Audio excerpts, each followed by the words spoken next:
So this week in Evergreen probably looks like I've done absolutely nothing. And from the outside I kinda get it. The game actually looks a bit more broken than it did before. And this week was one of those weeks where I've basically been rebuilding the foundations. After the demo, I realised that I was starting to paint myself into a corner a little bit. A lot of the systems were kind of single use, hard coded for one thing. And every time I wanted to add something new, I felt like I was fighting the game a little bit. So I've made a pretty big decision.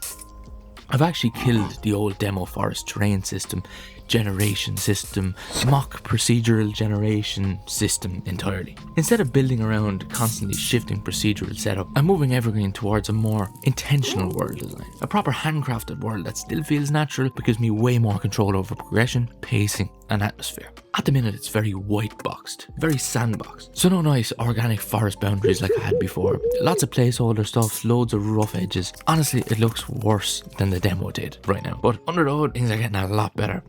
One of the biggest changes this week is that I've rebuilt how the resource systems work. Before, forageables and harvestables were all kind of their own thing.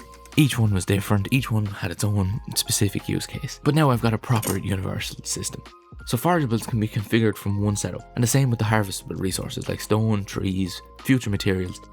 Instead of rebuilding systems every single time, I place one node, configure it once, and duplicate it. It just works. It doesn't sound very exciting, but this type of grunt work is exactly what saves you months of pain later down the road. Especially because Evergreen is just getting bigger and bigger. We've also been rethinking progression a little bit. The old Dark Zone idea is gone because having 4 steps to the darkness progression system is just way too much. So now we've got the forest, the deep forest and the ancient grove, and that is our core progression path. Then, beyond that, we started branching out horizontally into completely different biomes. This is something I'm really excited about. Things like mountain regions, swamp areas, a desert, each with their own very distinct feel, resources, dangers, and progression.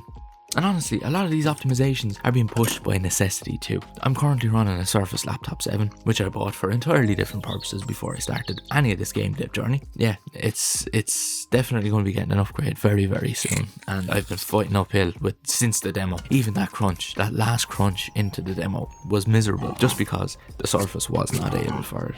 So yeah, definitely not one of the flashiest weeks yet, and to be honest we haven't had one for a long time. It's one of those weeks where future me will get down on my knees and thank me for all of the pain I went through on this Surface laptop in May of 2026. So next week should be much more exciting and I'll have much bigger, better systems that I'll be able to show you.